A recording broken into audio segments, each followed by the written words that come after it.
Recuperé mi rancho sabiendo que habría consecuencias. Nunca imaginé que la consecuencia sería mi propio hijo.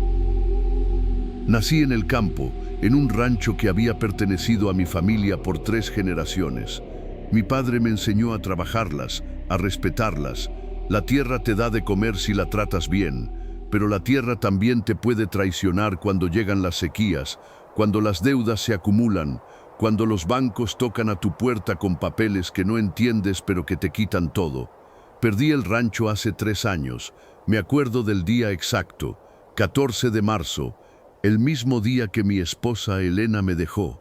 Se llevó a nuestro hijo menor, Carlitos, que apenas tenía 12 años. No la culpo. ¿Qué mujer se queda con un hombre que no puede ni mantener el techo sobre sus cabezas? Pero lo que más me dolió fue Javier, mi hijo mayor. Ese cabrón terminó de hundirnos. Javier tenía 23 cuando empezó a robar. No cosas pequeñas, herramientas, alambres, un par de gallinas. Al principio pensé que las estaba perdiendo yo por descuidado. Hasta que un día don Chema del pueblo me preguntó si de verdad estaba vendiendo el tractor viejo de mi papá. ¿Cuál tractor?, le dije. Pues el que me ofreció tu muchacho hace 2 semanas. Me pareció raro que lo vendieras con lo que tu papá lo quería. Se me heló la sangre. Esa noche esperé a Javier en la casa. Llegó tarde, oliendo a cerveza y con los ojos rojos. Ni siquiera me miró cuando entró. Javier, le dije, y mi voz sonó más quebrada de lo que hubiera querido. ¿Vendiste el tractor de tu abuelo? Se detuvo. Por un segundo creí que iba a negarlo, que iba a darme alguna explicación. Pero solo se volteó y me miró con esos ojos vacíos que ya no reconocía. ¿Y qué si lo hice? No servía para nada. Como este rancho de mierda, como tú. Necesitaba ese dinero para pagar parte de la deuda, le dije, tratando de mantener la calma. Ese tractor era lo único de valor que nos quedaba. Pues ahora es mío el dinero, dijo, y empezó a subir las escaleras. Algo se rompió dentro de mí. Subí detrás de él, lo agarré del brazo. Él se zafó de un jalón, empujándome contra la pared. ¿Qué chingados te pasa?, le grité. Esa era la herencia de tu abuelo. Era lo último que nos quedaba de él. A mí qué me importa el viejo. Está muerto. Y este rancho también está muerto. Gritó de vuelta, con las venas del cuello marcadas. Yo no voy a terminar como tú, pobre y jodido, aferrándome a un pedazo de tierra que no vale nada. Necesito ese dinero, Javier. El banco viene en 2 días. Si no pago, nos quitan todo. Pues que se lo quiten. Se acercó a mí y en su aliento pude oler no solo la cerveza, sino algo más amargo. Yo ya encontré cómo ganarme la vida. No necesito tus tierras ni tus lecciones de mierda. ¿Qué estás diciendo? Nada que te importe, viejo. Le di una bofetada. Fue la primera vez que golpeé a mi hijo. Él me devolvió el golpe, más fuerte, y caí al suelo. Desde ahí abajo lo vi agarrar una mochila, meter algo de ropa. No vuelvas, le dije. Si sales por esa puerta, no eres más mi hijo. Se rió. Una risa corta, amarga, como si me importara, y se fue. Me quedé ahí tirado, en el pasillo, por no sé cuánto tiempo. Luego me arrastré hasta mi cuarto, y lloré como no lo había hecho desde que murió mi padre. Lloré por mi hijo, por mi matrimonio, por el rancho que estaba a punto de perder. Lloré por el hombre en que me había convertido, un fracasado que no pudo proteger nada de lo que amaba. 2 días después vinieron del banco. Me quitaron todo. No tenía a dónde ir. Decidí irme a la ciudad en busca de oportunidad. La ciudad fue un infierno desde el primer día. Conseguí trabajo en una fábrica de plásticos en las afueras. El capataz era un tipo gordo llamado Bermúdez que se la pasaba gritándole a todo mundo. Los demás trabajadores eran más jóvenes, tipos de 20 y tantos que se burlaban de mí por ser lento, por no entender las máquinas, por hablar como pueblerino. Oye, ranchero, me decía uno que se hacía llamar el Chino, ¿en tu pueblo también tienen electricidad o todavía usan velas? Los demás se reían. Yo apretaba los dientes y seguía trabajando. Un día, Bermúdez me gritó enfrente de todos porque una máquina se trabó. Ni siquiera era mi culpa. El pendejo del Chino había puesto mal un molde, pero me echó toda la bronca a mí. A ver si espabilas, viejo, me gritó, con su panza casi tocándome la cara. O te largas de aquí y buscamos a alguien que sí sirva. Me aguanté. Necesitaba el dinero, necesitaba el cuarto de azotea donde rentaba, aunque tuviera goteras y las ratas corrieran por las noches. Necesitaba comer, aunque fuera pura sopa instantánea. Pero cada noche, mirando el techo rajado de ese cuarto miserable, pensaba en el rancho, en el olor a tierra mojada después de la lluvia, en el canto de los gallos al amanecer, en la paz de caminar por tus propias tierras sin que nadie te dijera qué hacer. La ciudad me estaba matando por dentro. Aguanté 6 meses, hasta que un día desperté y simplemente no pude más. Agarré mis pocas cosas, dejé las llaves del cuarto en la mesa y me fui. No tenía plan, no tenía dinero, solo sabía que necesitaba volver al campo, aunque fuera para morirme ahí. Regresé al pueblo. Todo estaba igual, las mismas calles polvorientas, la misma tienda de Don Lupe, la misma iglesia con su campanario torcido. Pero yo ya no era el mismo. Caminé hasta donde había estado mi rancho. Desde lejos vi que alguien lo había arreglado, habían pintado la casa, puesto cercas nuevas, hasta había una camioneta estacionada enfrente. Me acerqué sin pensar. La puerta se abrió y salió Rodolfo Medina, mi antiguo vecino. Cuando me vio, su cara se endureció. «¿Qué haces aquí?», me preguntó, sin siquiera saludar. «Rodolfo, yo solo quería ver. Ya no es tuyo», me cortó. «Lo compré legalmente. Tengo papeles. Si vienes a hacer problemas, llamo a la policía». «No vengo a hacer nada», le dije, sintiendo cómo se me cerraba la garganta. «Solo quería, no sé, verlo una vez más, pues ya lo viste. Ahora lárgate. No te quiero cerca de mi propiedad». «Rodolfo, éramos amigos, dijo, «hasta que te volviste un borracho que perdió todo. No quiero esa energía cerca de mi familia. Vete». Me alejé caminando por el camino de tierra, sintiendo las miradas de Rodolfo clavadas en mi espalda. Cuando volteé, ya había cerrado la puerta. No tenía a dónde ir. El sol empezaba a bajar y no conocía a nadie más en el pueblo. Bueno, casi nadie. Al final del camino, alejada de las demás casas, había una construcción vieja que siempre me había dado curiosidad. Era de un tipo extraño al que llamaban Don Evaristo. Nadie sabía mucho de él. No iba al pueblo, no hablaba con nadie. Algunos decían que estaba loco, otros que estaba enfermo. Yo lo había visto 1 o 2 veces de lejos en mis años de vivir aquí, pero nunca habíamos cruzado palabra. Con el frío de la noche acercándose y sin más opciones, caminé hacia su casa. Era un lugar tétrico. Toqué la puerta. Nadie respondió. Toqué de nuevo. «¿Qué quiere?», dijo. «Disculpe la molestia. Necesito un lugar donde quedarme. Solo por esta noche. Puedo ayudarlo con lo que necesite. Limpieza, trabajo, lo que sea». Luego escuché pasos arrastrándose y la puerta se abrió. Don Evaristo era más viejo de lo que recordaba. Debía tener como 80 años, tal vez más. «¿Por qué habría de dejarle entrar?», me preguntó. «Porque no tengo a dónde más ir», le dije con honestidad. «Y porque se ve que podría tener ayuda en este lugar». Me miró por un largo rato. Luego se hizo a un lado. Una noche, nada más, entré. El interior olía a humedad y a algo más que no pude identificar. Algo dulzón y podrido. La sala tenía apenas un sillón desvencijado y una mesa. Sobre la mesa había un zapato viejo y un trapo sucio. Don Evaristo se sentó pesadamente y siguió limpiando el zapato como si yo no estuviera ahí. «Gracias», le dije. «De verdad se lo agradezco». No respondió. Solo siguió frotando el zapato con movimientos lentos, casi rituales. Pasé esa primera noche en un rincón del suelo, usando mi chamarra de almohada. No dormí mucho. La casa hacía ruidos raros. Varias veces estuve a punto de irme, pero el frío afuera era peor que el miedo adentro. A la mañana siguiente empecé a arreglar cosas sin que don Evaristo me lo pidiera. Barrí, arreglé una ventana rota con pedazos de madera, limpié la cocina llena de mugre. Él me observaba en silencio sin decir nada. Así pasó una semana. Nunca me fui, yo trabajaba durante el día, él me observaba. Por las noches cada uno se iba a su rincón. No hablábamos, hasta que una madrugada lo encontré sentado afuera, mirando las estrellas. Me senté a su lado sin pedir permiso. «¿Por qué se quedó?», me preguntó de repente. «Porque no tengo a dónde ir», le dije. «Todos tienen a dónde ir. familia, amigos. Ya no, dije. Perdí mi rancho, mi esposa me dejó, mi hijo me odia. Don Evaristo asintió lentamente, como si entendiera más de lo que yo decía. Está maldito, dijo entonces. ¿Qué? Usted está maldito. Lo veo en sus ojos, en cómo camina, en cómo todo lo que toca se le muere.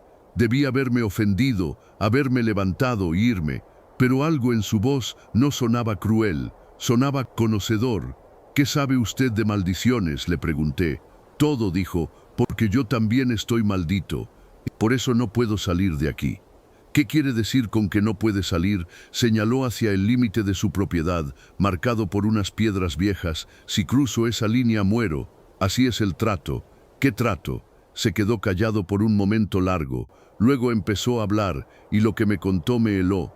Don Evaristo me contó que su familia había hecho un pacto hacía 4 generaciones. Su bisabuelo, desesperado por salvar a su hijo enfermo, había invocado algo en estos campos. Algo viejo, algo que existía desde antes que el pueblo, antes que la iglesia, antes que los nombres cristianos.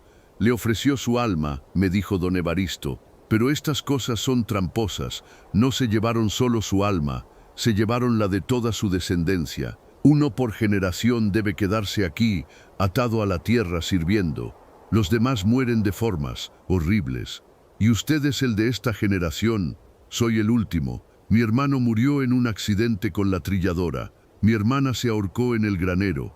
Mis padres, prefiero no hablar de cómo murieron. Solo quedo yo, y cuando yo muera, la maldición terminará, porque ya no hay nadie más. Debe haber una forma de romperla, le dije. Se rió. Solo hay una forma. Alguien más debe tomar mi lugar. Voluntariamente. Hacer el pacto por algo que desee más que su propia alma. Y nadie ha sido tan tonto. Hasta ahora no. El cielo empezó a oscurecerse. Nubes negras aparecieron de la nada. Un trueno retumbó tan fuerte que sentí vibrar el suelo bajo mis pies. No deberíamos hablar de esto, dijo don Evaristo, levantándose rápido. No le gusta que hablemos de él. ¿De quién? Pero no me respondió. Solo entró a la casa y cerró la puerta. Los días siguientes fueron extraños. Don Evaristo parecía más nervioso. Varias veces lo encontré hablando solo, discutiendo con el aire. Una noche lo escuché llorar en su cuarto, suplicando perdón. Yo traté de no pensar en lo que me había contado. Era solo un viejo loco, me decía. Solo estaba delirando. Pero entonces, una tarde fui al pueblo por provisiones y lo vi. Javier.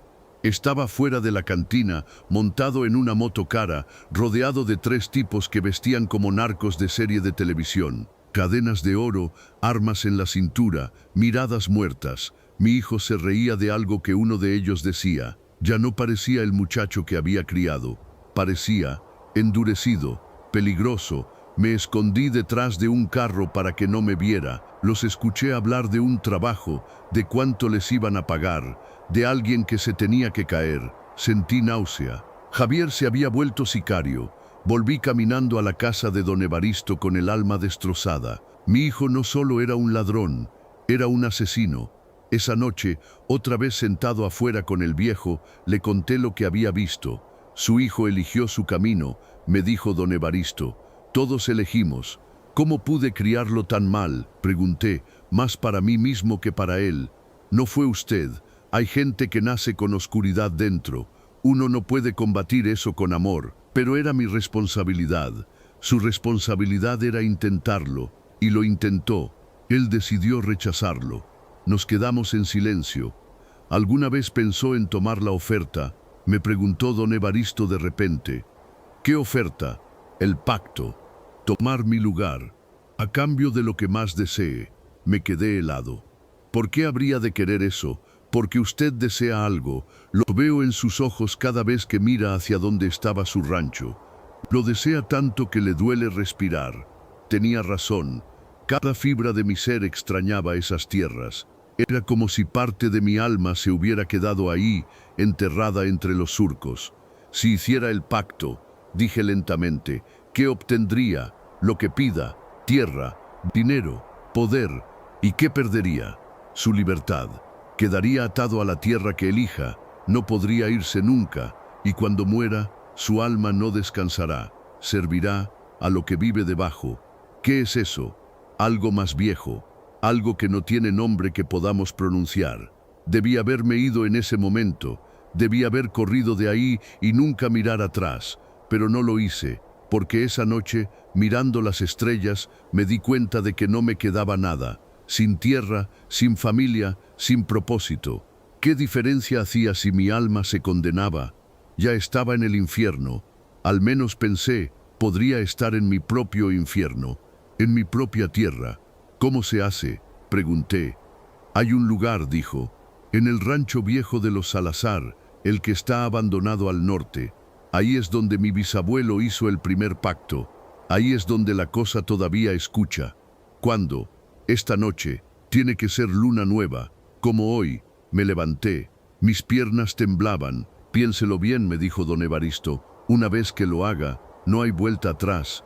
Ya no hay vuelta atrás para mí de todas formas, le respondí. El rancho de los Salazar había estado abandonado por décadas.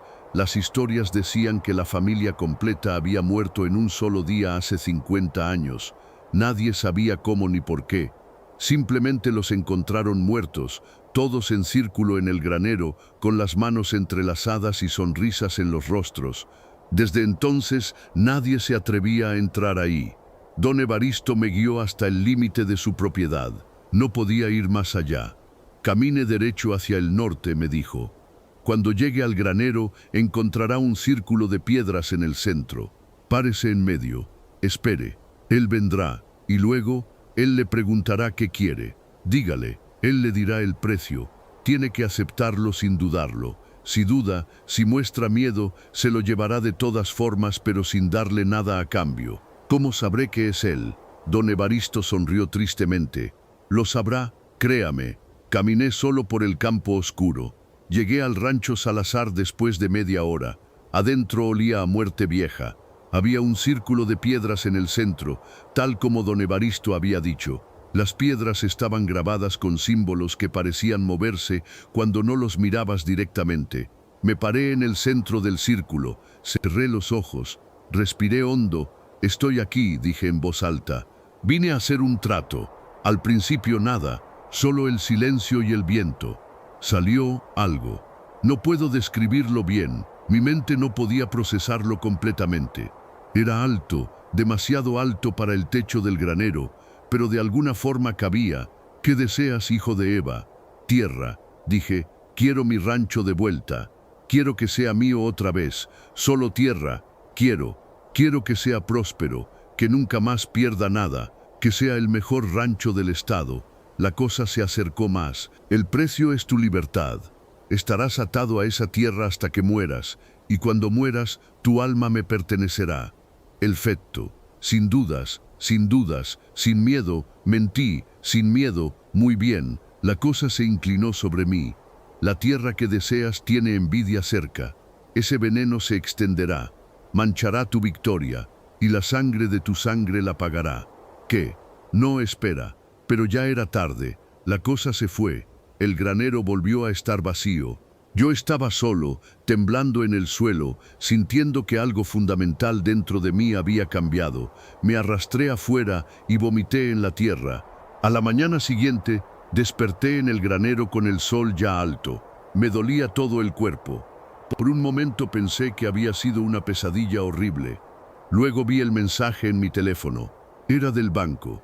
Decía que había habido un error en los papeles de venta de mi rancho, que la transacción a Rodolfo Medina había sido invalidada, que el rancho seguía siendo legalmente mío. No podía ser real. Marqué al banco. Me confirmaron, por alguna razón burocrática que no entendían, todos los papeles habían sido procesados incorrectamente. La venta era nula. Mi rancho era mío otra vez. Corrí de vuelta al pueblo. Llegué a donde estaba mi propiedad. Rodolfo salió furioso. ¿Qué hiciste, desgraciado?, me gritó. Sobornaste a alguien. Voy a demandarte. Pero no importaba. Yo tenía los papeles. Yo tenía la ley de mi lado. Rodolfo tuvo que irse. Vi cómo sacaba sus cosas de mi casa, de mi tierra. Y sentí nada, ni siquiera satisfacción. Solo un vacío frío. Entré a mi rancho recuperado. Todo estaba como lo recordaba, pero mejor. Las cercas estaban perfectas, los campos listos para sembrar. Había ganado que no recordaba haber visto antes pastando en las colinas. Era perfecto. La primera semana fue como un sueño. La tierra producía como nunca. Los cultivos crecían más rápido de lo normal. Los animales estaban gordos y sanos. El dinero empezó a llegar, pero yo no podía salir. Lo intenté el tercer día. Caminé hasta el límite de mi propiedad. Puse un pie fuera de la cerca. El dolor fue instantáneo, como si cada célula de mi cuerpo se estuviera quemando. Me caí hacia atrás. El dolor desapareció en cuanto estuve de vuelta en mi tierra. Estaba atrapado, igual que don Evaristo. Las noches eran peores. Escuchaba cosas moviéndose bajo la tierra. Y entonces llegó la noticia. Un vecino del pueblo vino a visitarme. Me contó que Rodolfo Medina había muerto.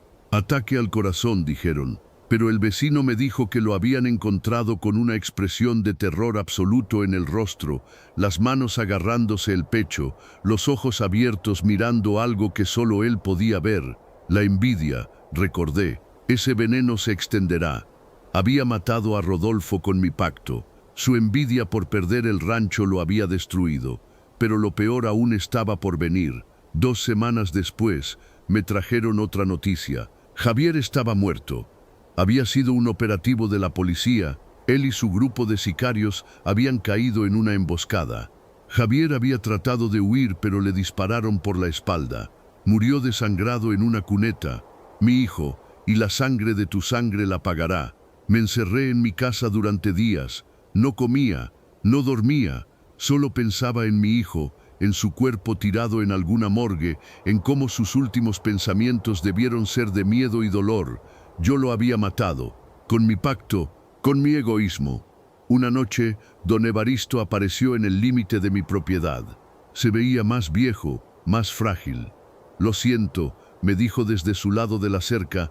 Le advertí. Me dijiste que podría tener mi tierra, le grité. No me dijiste que mataría a mi hijo. Yo no sabía los detalles de su pacto, respondió. Cada uno es diferente, pero todos cobran un precio. ¿Cómo vivo con esto? No vive, solo existe, hasta que muera y pase a servirle en la oscuridad. Tiene que haber otra forma. No la hay. Ya lo intenté todo. Ahora estoy viejo. Pronto moriré, y usted ocupará mi lugar como el único esclavo viviente de esta tierra. Se fue caminando despacio y yo me quedé solo en mi rancho perfecto, mi prisión hermosa. Han pasado 2 meses desde entonces. Mi rancho prospera. Es el más productivo del estado. La gente del pueblo me ve con una mezcla de respeto y miedo. Saben que hay algo raro en cómo recuperé mi tierra, en cómo todo me va tan bien, pero yo estoy solo. Elena no quiere saber nada de mí desde que Javier murió. Me culpa aunque no sabe la verdad completa. Carlito, mi hijo menor, está con ella en la ciudad. No he vuelto a verlo. Cada noche me siento en el portal y miro mis tierras. Son mías, conseguí lo que quería, y me está costando todo. Ayer encontré a don Evaristo muerto en su casa. Murió en su sillón, limpiando ese mismo zapato viejo. Tenía una expresión de alivio en el rostro. Su maldición había terminado. La mía apenas comienza. Continuamos. Mi nombre es Roberto Vega. Tengo 52 años y vivo en Houston, Texas, en un departamento de 2 habitaciones que huele a comida de microondas y a soledad. Trabajo 12 horas diarias en una planta procesadora de carne, un trabajo que destroza tu cuerpo y tu espíritu por $15 la hora. Pero esto no es una historia sobre la pobreza en Estados Unidos.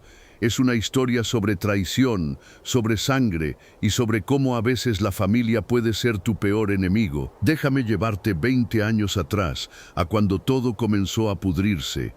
Crecí en Jalisco, en un rancho llamado El Encinal, que había pertenecido a mi familia por 4 generaciones. 200 hectáreas de tierra buena, con ganado, cultivos y una casa grande donde crecí junto a mis 2 hermanos, Rafael, el mayor, y Ernesto, el menor. Mi padre, don Vicente Vega, era un hombre duro pero justo. Nos enseñó a trabajar la tierra, a respetar los animales, a mantener nuestra palabra. Un hombre sin tierra es como un árbol sin raíces, nos decía. Se lo lleva cualquier viento. Cuando mi padre murió de un infarto a los 68 años, nos dejó el rancho dividido en partes iguales entre los tres. Rafael se quedó viviendo ahí, manejando las operaciones diarias. Ernesto se había ido a Guadalajara a estudiar leyes. Y yo había conocido a una mujer. Se llamaba Sandra. Era de Monterrey, estudiaba enfermería en la Universidad de Guadalajara. Nos conocimos en una feria, nos enamoramos como idiotas y a los 6 meses ya estábamos casados. Sandra odiaba el rancho. Decía que era aburrido, que olía mal, que no había futuro ahí. Ella quería la ciudad, las luces, las oportunidades, y yo, como el pendejo enamorado que era, le creí cuando me dijo que podríamos tener una vida mejor en Estados Unidos. Mira, amor, me decía mientras me mostraba fotos de Houston en revistas. Allá puedes ganar en una semana lo que aquí ganas en un mes. Podemos comprar una casa, un carro, darle una buena educación a nuestros hijos. ¿Y mi parte del rancho?, le pregunté. Tu hermano Rafael puede manejarlo. Tú le mandas dinero para tu parte de las ganancias. Es perfecto. Debí haberme dado cuenta ahí mismo de que algo andaba mal, pero estaba ciego de amor y de ambición. Así que en el año 2004, con 29 años, crucé la frontera con Sandra. Dejamos atrás el Encinal, dejamos atrás a mi familia, dejamos atrás todo lo que conocía. Los primeros años fueron duros pero esperanzadores. Conseguí trabajo en la construcción, luego en la planta procesadora. Sandra encontró trabajo en un hospital. Ahorramos, rentamos un departamento pequeño pero decente. Tuvimos una hija, Lucía. Todo parecía ir según el plan. Rafael me llamaba cada mes para darme reportes del rancho. Las cosas iban bien, el ganado se vendía a buen precio. Los cultivos producían. Mi parte de las ganancias se acumulaba en una cuenta de banco en México que habíamos abierto juntos bajo los nombres de los 3 hermanos. No te preocupes, mano, me decía Rafael. Tu dinero está seguro aquí. Cuando quieras venir a visitarnos, aquí está tu casa. Pero los años pasaban y yo nunca encontraba tiempo para volver. Siempre había una razón: falta de dinero para el viaje, problemas con el trabajo, la niña estaba en la escuela, siempre algo. Y entonces llegó el 2008. La crisis financiera nos golpeó como un tren. Me cortaron horas en el trabajo. Sandra perdió su empleo en el hospital. Empezamos a atrasarnos con la renta, con las tarjetas de crédito, con todo. Una noche, desesperado, llamé a Rafael. Hermano, necesito un favor, le dije. ¿Podrías mandarme algo del dinero de mi cuenta? Solo unos miles de dólares. Para salir del hoyo. Hubo un silencio largo del otro lado. Roberto, no hay dinero en la cuenta. ¿Qué? El rancho ha estado mal los últimos 2 años. Tuve que usar ese dinero para mantener todo funcionando, para comprar alimento para el ganado, para pagar a los trabajadores, ¿Usaste mi dinero sin preguntarme? No podía creer lo que estaba escuchando. ¿Era eso o perder el rancho? Pensé que entenderías. Es tu patrimonio también. Rafael, ese dinero era para mi familia, para emergencias. Esta es una emergencia, respondió, y su voz sonaba molesta ahora. ¿O crees que es fácil mantener el rancho solo, mientras tú estás allá en Estados Unidos viviendo cómodo? Cómodo, trabajo como animal, pues yo también, y no tengo a nadie más que me ayude aquí. Colgamos peleados, esa fue la primera grieta. Pasaron meses, caímos más en deudas, tuvimos que mudarnos a un departamento más barato en una zona peligrosa. Sandra empezó a verme diferente, con resentimiento. Las peleas se volvieron constantes. ¿Ves?, me gritaba, te lo dije, deberías haber vendido tu parte del rancho cuando te lo sugerí. Pero no, tenías que aferrarte a esa tierra mugrosa. Es mi herencia, es de mi familia. Tu familia está aquí, Lucía y yo. Pero parece que tu puto rancho importa más. Una noche llegué a casa y encontré la puerta con candado cambiado. Sandra me había dejado. Se llevó a Lucía, que tenía apenas 7 años. Dejó una nota diciendo que se iba a vivir con su hermana a San Antonio, que ya no aguantaba mi fracaso. Me quedé solo. Dormí en mi carro durante una semana hasta que un compañero de trabajo me dejó quedarme en su sofá. Empecé a tomar, mucho. El trabajo era lo único que me mantenía en pie. Y entonces, en el 2010, recibí la llamada que cambiaría todo. Era Ernesto, mi hermano menor, el abogado. No habíamos hablado en casi un año. Roberto, necesito que vengas a México, me dijo, y su voz sonaba rara, tensa. ¿Qué pasó? Es sobre el rancho, sobre Rafael. Necesito que vengas urgente. Ernesto, no puedo simplemente. Rafael está tratando de quedarse con todo, explotó. Hizo documentos falsos. Está intentando sacarnos del rancho. Si no vienes, vamos a perder nuestra herencia. Se me heló la sangre. Pedí 2 semanas libres en el trabajo. Saqué lo poco que tenía en ahorros y manejé las 18 horas hasta la frontera. Crucé a México y seguí manejando hasta Jalisco. Cuando llegué a El Encinal, casi no lo reconocí. El lugar se veía descuidado. Las cercas rotas, los campos medio abandonados. La casa grande necesitaba pintura y reparaciones. Rafael salió a recibirme. Se veía más viejo, más delgado. Tenía ojeras profundas. Roberto, me dijo, y trató de abrazarme. Lo empujé. ¿Qué chingados está pasando aquí? Ernesto dice que estás tratando de robarnos. Su cara se endureció. Ernesto no sabe de qué habla. Él vive en su oficina elegante en Guadalajara. Tú vives en Estados Unidos.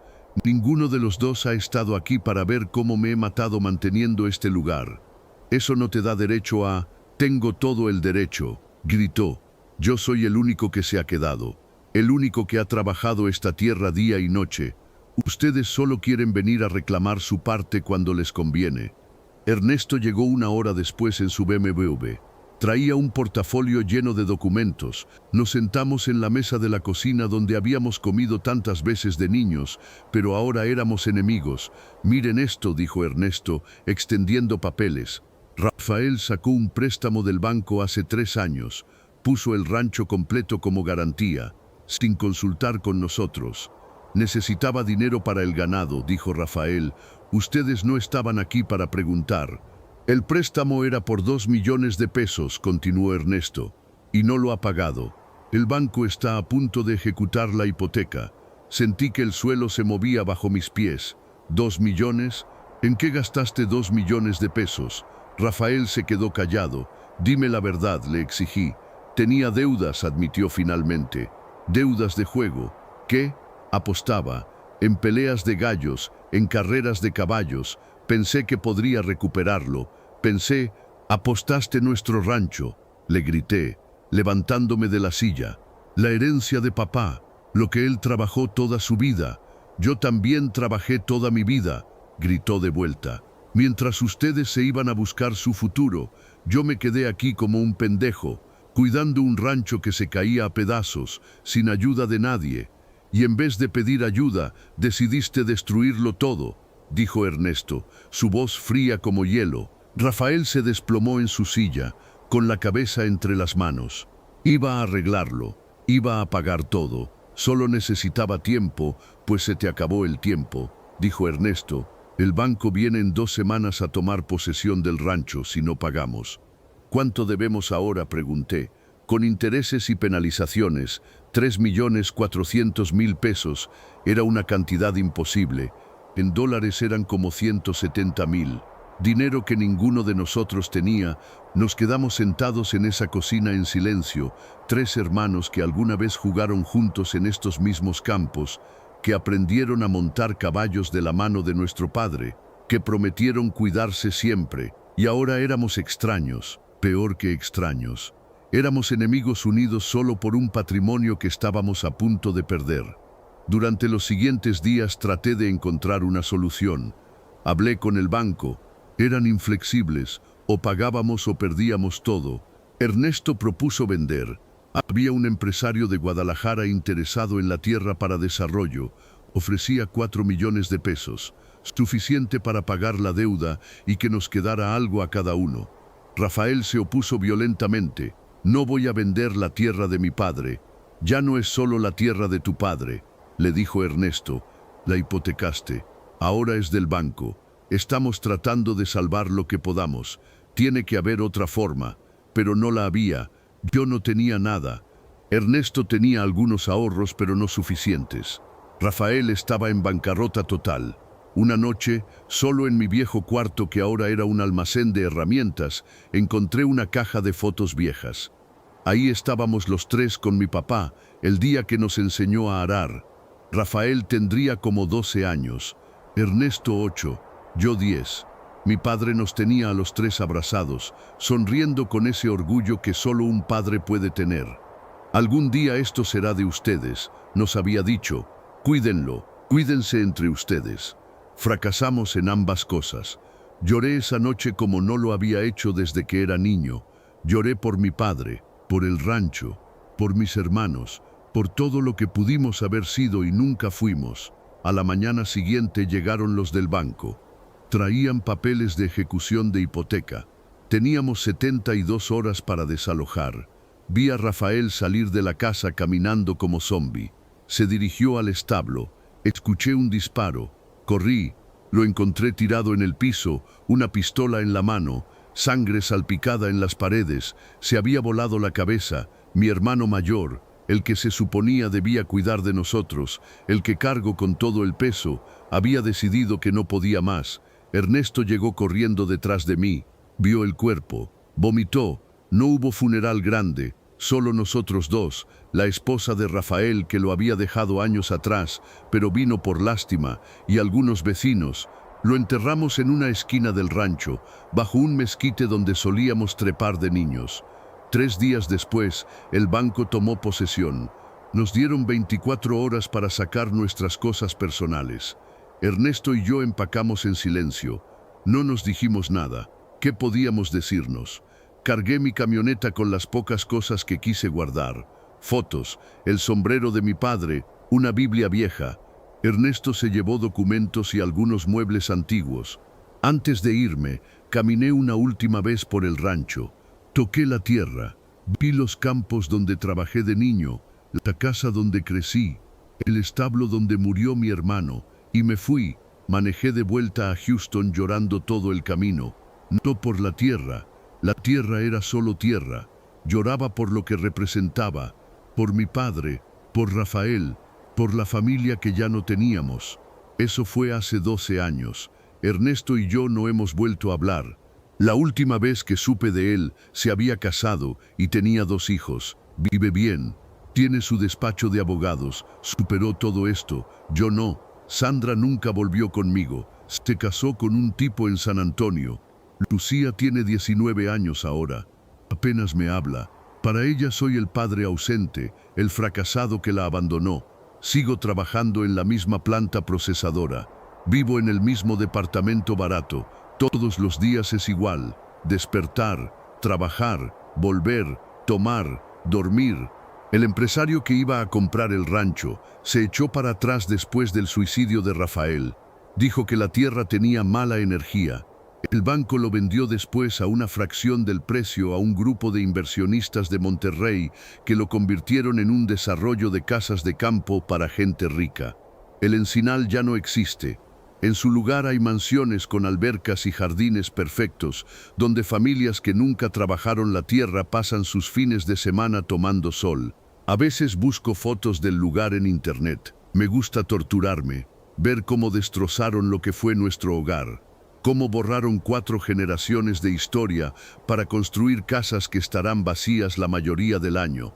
La gente me pregunta a veces por qué me veo tan cansado, tan viejo para mi edad. Les digo que es el trabajo, pero no es eso. Es cargar con el peso de saber que todo lo que perdimos fue por nuestra propia culpa, por la codicia de Rafael, por la ambición de Ernesto, por mi abandono. Continuamos. Hola, ¿cómo están? Mi nombre es Roberto, tengo 34 años, y lo que voy a contarles destruyó mi vida por completo. Soy, o era, un hombre común y corriente. Divorciado hace 3 años, sin hijos, trabajando mi pedazo de tierra que heredé de mi padre. Nada especial, levantarme a las 5 de la mañana, ordeñar las vacas, trabajar el maíz, reparar cercas, comer solo viendo el noticiero y dormirme exhausto cada noche. Esa era mi vida. Solitaria, sí, pero tranquila. Todo comenzó un jueves de agosto. Recuerdo la fecha exacta, 15 de agosto. Yo estaba en el corral, lidiando con una vaca que tenía una infección en la pata, cuando escuché el rugido de un motor diésel.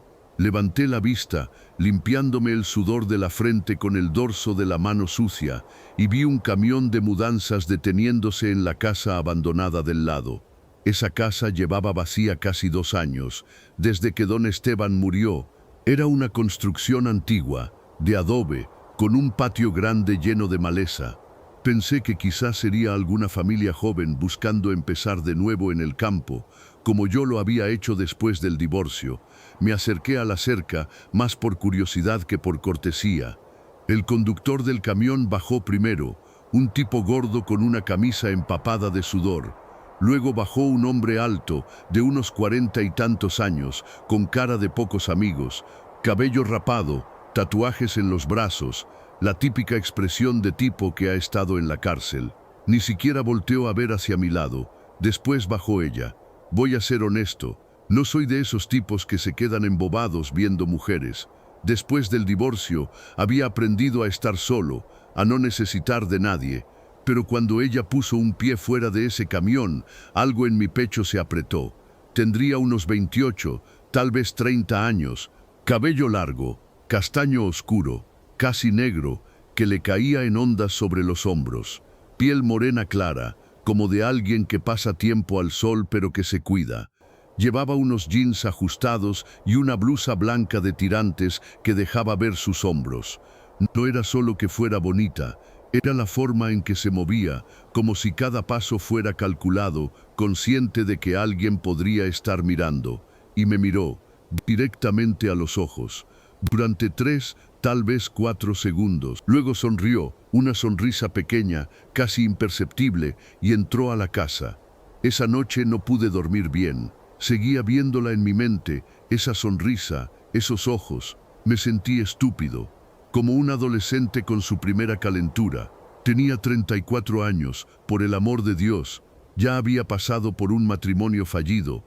Ya sabía que las mujeres hermosas traían problemas. Pero el corazón, o lo que sea que controla esas cosas, no entiende de lógica. Los siguientes días fueron extraños. No la vi mucho. Escuchaba ruidos del otro lado. El tipo gritando órdenes, cosas moviéndose, martillazos. Yo seguía con mi rutina, levantarme antes del alba, trabajar hasta que el sol se pusiera, comer algo rápido, ducharme, ver un rato de televisión y dormir.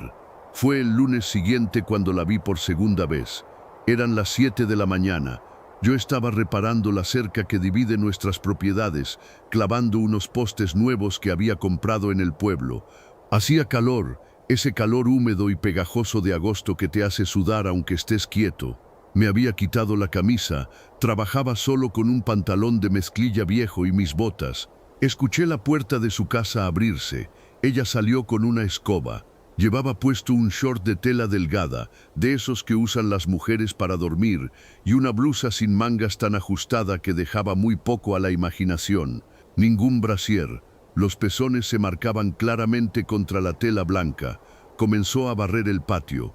Yo intenté concentrarme en mi trabajo. Golpeaba los postes con el mazo, tratando de hacer ruido para distraerme, pero era imposible no mirar. Ella barría de forma lenta, haciendo movimientos amplios con la escoba, inclinándose más de lo necesario, estirándose para alcanzar lugares que ni siquiera tenían basura, y cada vez que yo miraba, ella también miraba, no de forma obvia, solo pequeños vistazos, una mirada por encima del hombro, un giro de cabeza casual, pero lo suficiente para que yo supiera que era intencional, que quería que la viera. Después de unos 20 minutos, ella se detuvo, se limpió el sudor de la frente con el brazo y me saludó con la mano. «Buenos días, vecino». Su voz era suave, casi musical. «Buenos días», respondí, sintiendo que mi garganta estaba seca. «Qué calor, ¿verdad?», dijo, abanicándose con la mano.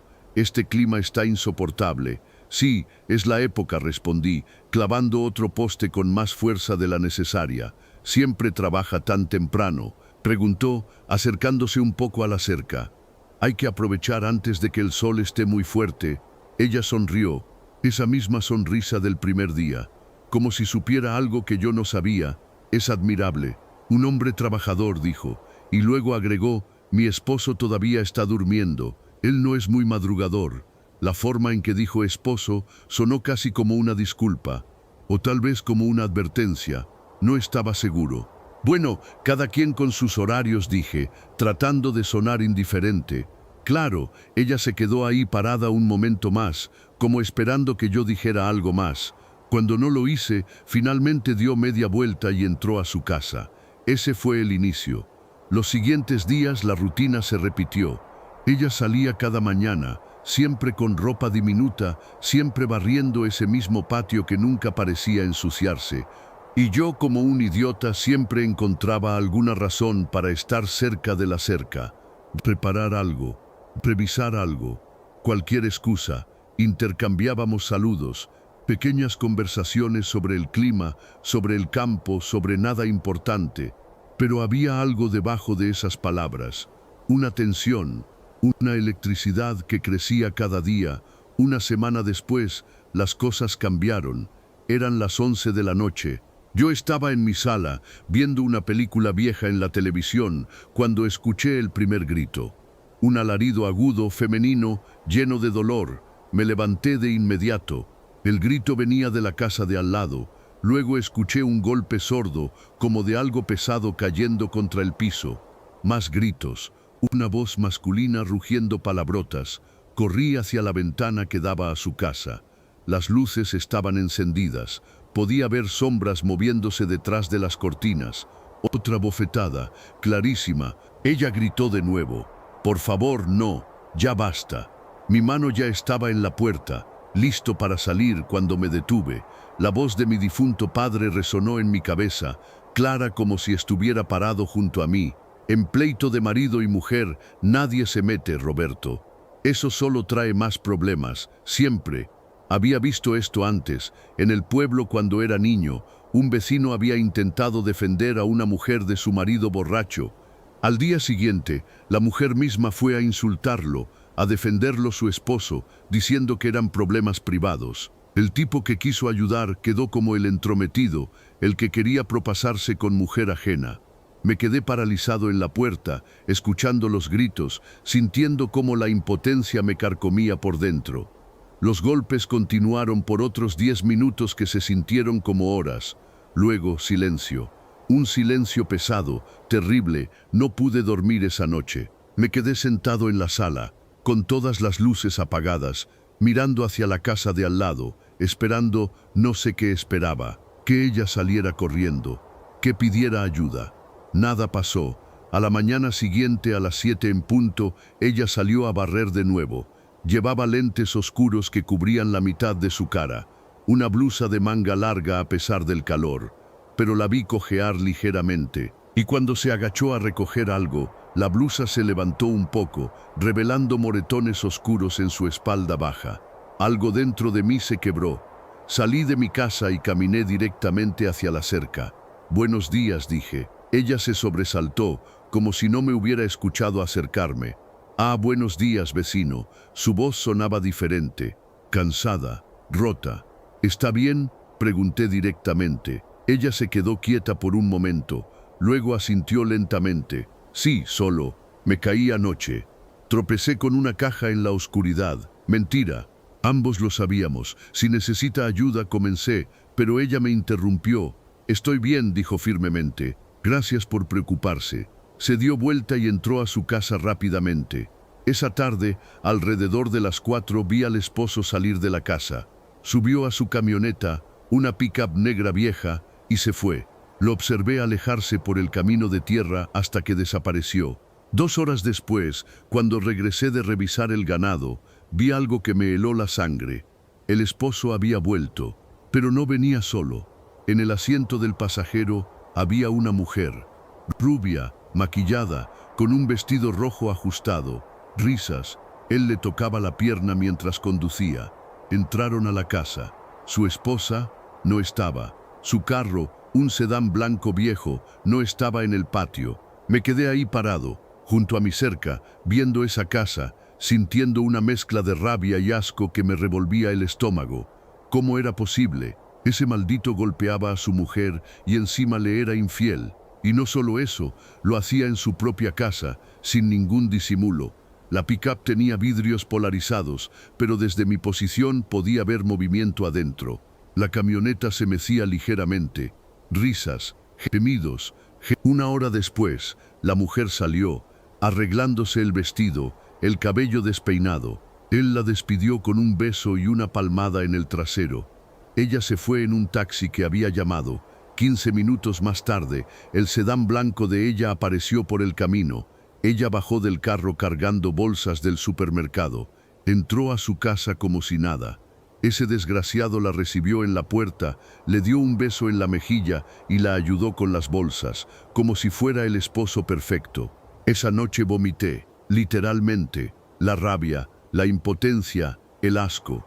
Todo se mezcló en mi estómago hasta que no pude contenerlo. Los siguientes días fueron un patrón. Él salía, traía mujeres diferentes, 2, a veces 3 veces por semana, siempre cuando ella no estaba, siempre descarado, sin importarle si alguien lo veía. Y ella intensificó su comportamiento conmigo. Ahora salía a barrer 2 veces al día, mañana y tarde. La ropa era cada vez más reveladora. Shorts que apenas cubrían sus nalgas, blusas sin mangas tan delgadas que podía ver la forma exacta de sus senos, tops deportivos que dejaban su estómago plano completamente expuesto. Y los movimientos, Dios, los movimientos. Se agachaba de formas que sabía que me darían una vista completa, se estiraba arqueando la espalda, se mojaba con la manguera accidentalmente, dejando que el agua empapara su ropa, volviéndola transparente, siempre mirándome, asegurándose de que yo estuviera viendo. Una parte de mí sabía que estaba mal, que era una trampa, pero otra parte, esa parte primitiva y estúpida del cerebro masculino, no podía evitarlo.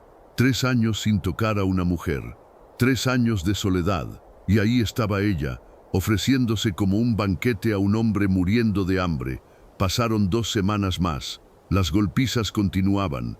Cada 3 o 4 noches escuchaba los gritos, los golpes, los llantos. Y cada mañana siguiente ella salía con nuevos moretones que intentaba cubrir. Yo estaba volviéndome loco. Entonces llegó ese martes, 10 de septiembre, el día que crucé la línea. Eran las 3 de la tarde.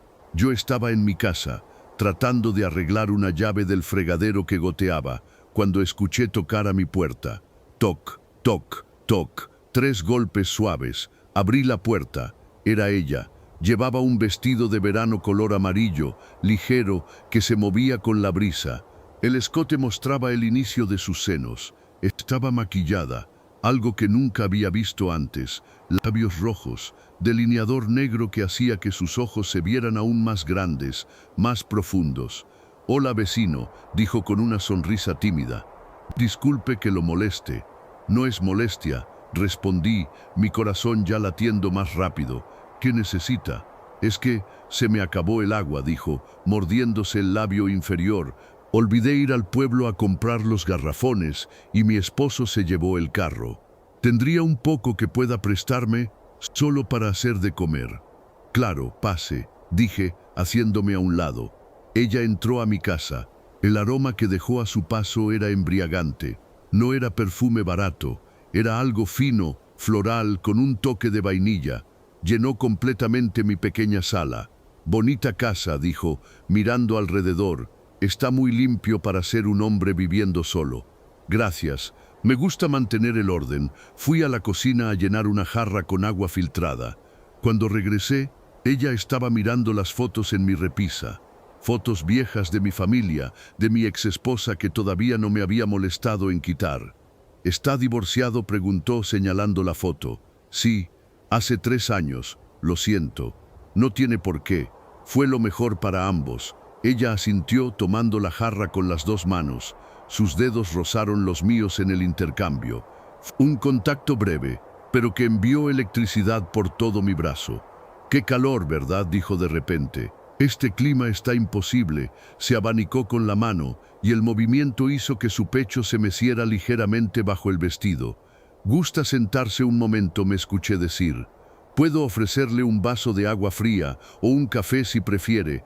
Ella sonrió, Esa sonrisa que ya conocía, la que significaba que había logrado exactamente lo que quería. Un café estaría perfecto, dijo, sentándose en mi sillón y cruzando las piernas de forma que el vestido se levantó, mostrando sus muslos. Preparé el café con manos temblorosas. ¿Qué estaba haciendo? Esto era peligroso, estúpido, pero no podía parar. Cuando regresé con las tazas, ella había cambiado de posición. Ahora estaba recostada más cómodamente. El vestido había subido aún más. «Sabe», dijo, tomando un sorbo de café, «quería conocerlo mejor, vecino. Soy nueva en el pueblo y usted ha sido amable. Es raro encontrar hombres amables hoy en día». La forma en que dijo amable sonó a burla, como si supiera que yo no tenía nada de amable en mente. «¿Cómo le va con su esposo?», pregunté, tal vez tratando de recordarnos a ambos que ella estaba casada. Su expresión cambió, la sonrisa se desvaneció, bajó la mirada. «Mi esposo es complicado. He escuchado cosas», dije cuidadosamente. Por las noches, ella cerró los ojos. Una lágrima rodó por su mejilla, arruinando el maquillaje. «Él no siempre fue así», susurró. «Cuando nos conocimos, era diferente, dulce, atento. Pero después de que nos casamos, algo cambió. Empezó a beber más, a llegar tarde. Se tocó el brazo, donde yo sabía que había moretones bajo la tela del vestido. Algo dentro de mí se rompió. Me levanté, me senté junto a ella en el sillón y sin pensarlo la abracé. Ella se derritió contra mí, su cuerpo pequeño temblaba contra mi pecho. Lloraba suavemente, empapando mi camisa con lágrimas y rímel. «No mereces eso», le dije. «Ninguna mujer lo merece». Ella levantó la vista. Sus ojos, rojos e hinchados, me miraron con una mezcla de tristeza y algo más, algo oscuro, hambriento. «¿Por qué no hay más hombres como usted?», susurró, y entonces me besó. «Espera», dije, separándome. «Tu esposo está en el pueblo», jadeó ella. «No vuelve hasta las 9. Por favor, necesito sentirme deseada, aunque sea por una vez». Fue mi perdición. La cargué hasta mi habitación. Lo que pasó después fue intenso, desesperado, casi violento en su necesidad. Ella arañaba mi espalda, gemía mi nombre, que todavía no le había dicho, y eso debió ser una señal de alerta, pero estaba demasiado perdido para notarlo. Cuando terminamos, eran las 5 de la tarde. Ella se vistió rápidamente, nerviosa ahora. «Esto fue un error», dijo, pero sonreía. «Un error maravilloso. ¿Cuándo puedo verte de nuevo?», pregunté como un idiota enamorado. «Pronto», prometió, besándome una última vez antes de salir. La vi correr hacia su casa, el vestido amarillo ondeando con el viento. Esa noche, a las 8:45, escuché la camioneta del esposo llegar. Me asomé por la ventana. Él bajó con una bolsa de cerveza. Entró a la casa silbando. 10 minutos después comenzaron los gritos, pero esta vez eran diferentes, más fuertes, más violentos. Escuché platos rompiéndose, muebles cayendo. Ella gritaba como nunca antes. «No, por favor, te juro que no, puta mentirosa, lo huelo en ti». Mi corazón se detuvo. Podía olerme, era posible. El terror me paralizó. Si ese tipo descubría lo que habíamos hecho, me mataría. Era más grande que yo, más joven, claramente violento. Los golpes continuaron toda la noche. Yo me encerré en mi cuarto, tapándome los oídos con la almohada, odiándome por mi cobardía. A la mañana siguiente ella no salió, ni esa mañana ni las siguientes 3. El cuarto día finalmente la vi. Salió cojeando, con el brazo en un cabestrillo improvisado. Su cara era una máscara de moretones. El ojo izquierdo completamente cerrado, labios partidos. Me vio mirando y simplemente negó con la cabeza. Un mensaje claro: «No te acerques». Pasó otra semana. El esposo entraba y salía con diferentes mujeres. Ella se había vuelto un fantasma, apenas visible detrás de las cortinas. Entonces, una noche, se fue la luz en todo el sector. Un apagón común en el campo. Escuché golpes en mi puerta. Eran las 10 de la noche. Era ella, con un vestido negro ajustado, maquillada a pesar de los moretones que aún mostraba. Mi esposo está en el pueblo, dijo sin preámbulos. La tormenta tumbó un árbol en la carretera. No puede volver hasta mañana. ¿Puedo quedarme aquí? Tengo miedo de estar sola en la oscuridad. Debí decir que no. Debí cerrarle la puerta, pero la dejé entrar. Adentro, a la luz de las velas, ella fue directa al punto. Se quitó el vestido.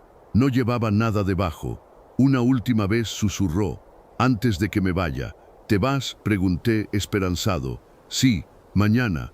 Tengo boleto de autobús. Me voy a casa de mi hermana en la capital. No puedo más con él. Aliviado, la abracé. Hicimos el amor más despacio esta vez, con ternura. Ella lloraba mientras me besaba. Gracias, dijo después, por hacerme sentir humana de nuevo. Se vistió alrededor de las 11. Yo estaba poniéndome los pantalones cuando escuchamos el motor de la camioneta. El color desapareció de su rostro. No puede ser, susurró. No puede estar aquí, pero estaba.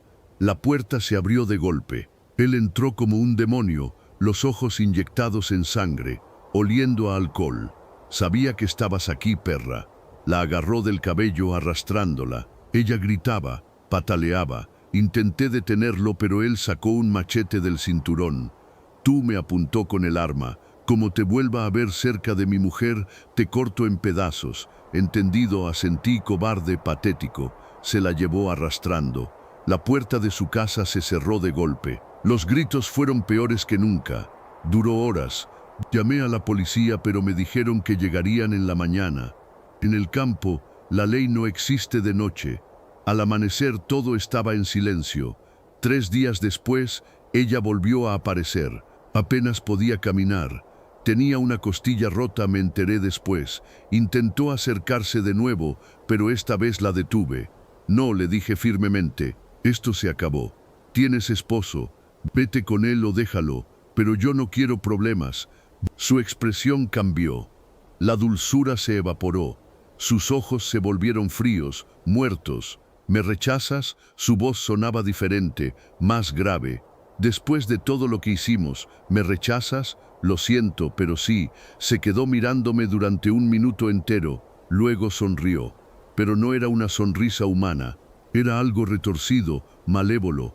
Nadie me rechaza, dijo simplemente, y se fue. Esa noche tuve pesadillas. Soñé con ella parada sobre mi cama, con ojos completamente negros, susurrando palabras en un idioma antiguo y oscuro. Desperté sudando, con fiebre. Al principio pensé que era gripe, pero la fiebre subía y subía. 39, 40, 41 grados. Mi cuerpo ardía. Llamé a doña Mercedes, mi vecina del otro lado, que a veces me traía tamales. Ella me encontró convulsionando en el piso del baño. «Ay, mijo, ¿qué te pasó?», gritó, ayudándome a levantarme. No sé, fiebre. Apenas podía hablar. Me ayudó a llegar a la cama. Fue a mi cocina a traerme agua. Cuando regresó, su cara estaba pálida. Roberto dijo con voz temblorosa, «¿Qué es esto?». Sostenía algo que había encontrado bajo mi mesa. Un muñeco de trapo burdo hecho con tela roja. Tenía mi cabello pegado con cera negra. Agujas oxidadas clavadas en el pecho y la cabeza. ¿De dónde salió eso?, pregunté, el terror apoderándose de mí. Estaba bajo tu mesa de la cocina. Doña Mercedes dejó caer el muñeco como si quemara. Esto es brujería, mijo, brujería negra. ¿Quién querría hacerte esto? Y entonces comencé a vomitar sangre. Borbotones de sangre roja y espesa salían de mi boca. Doña Mercedes gritó, corrió a buscar su teléfono.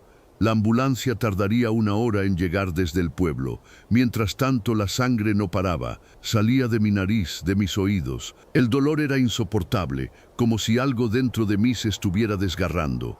Entonces la vi, de pie en la esquina de mi cuarto. Pero no era ella. Su piel era grisácea, agrietada. Sus ojos eran 2 pozos negros sin fondo. Sonreía mostrando dientes afilados como agujas. Te dije que nadie me rechaza. Su voz era un coro de muertos. Ahora morirás lentamente, sufriendo, como yo he sufrido. Extendió una mano huesuda hacia mí. Sentí garras invisibles cerrándose alrededor de mi corazón. Doña Mercedes regresó con agua bendita de su casa. Roció toda la habitación. La aparición chilló con una voz que hizo estallar el espejo de mi cómoda y desapareció en humo negro, pero el daño estaba hecho. Pasé 3 semanas en el hospital. Los doctores no encontraban explicación. Perdí 15 kilos. La sangre salía de cualquier parte de mi cuerpo sin razón. Análisis tras análisis no mostraban nada. Doña Mercedes trajo un curandero, un hombre viejo, de ojos blancos, que apenas podía caminar. El hechizo es muy fuerte, dijo después de examinarme. Quien hizo esto tiene conocimiento antiguo. Pactó con algo oscuro para lograr este poder. ¿Puedes romperlo?, pregunté desesperado. Puedo intentar debilitarlo, pero mientras ella esté viva y cercana, el hechizo se alimentará de su odio. Realizó una limpia que duró 4 horas. Hierbas, humo, rezos en náhuatl. Cuando terminó, el sangrado se redujo, pero no desapareció. Debes irte de aquí, me advirtió. Lejos, o morirás en 6 meses. Vendí mi tierra por casi nada, la casa, el ganado, todo. Me mudé a la ciudad, a 400 kilómetros de distancia. Pero ella me sigue, la veo en mis sueños cada noche, a veces en reflejos de ventanas. Una vez la vi en el metro, al otro lado del vagón, sonriéndome con esa boca imposible. Han pasado 2 años. El sangrado se detuvo, pero quedé estéril. Los doctores lo confirmaron. El hechizo dañó algo fundamental en mí. Vivo solo, trabajo en una bodega, evito a las mujeres, porque aprendí la lección más dura de mi vida. Algunas tentaciones no son pruebas de carácter, son trampas, cebos diseñados por algo antiguo y malévolo que se alimenta del deseo humano, y yo mordí el anzuelo. Ahora pago el precio cada día, sabiendo que en algún lugar ella sigue ahí, esperando, sonriendo, porque nadie rechaza a una bruja, y vive para contarlo.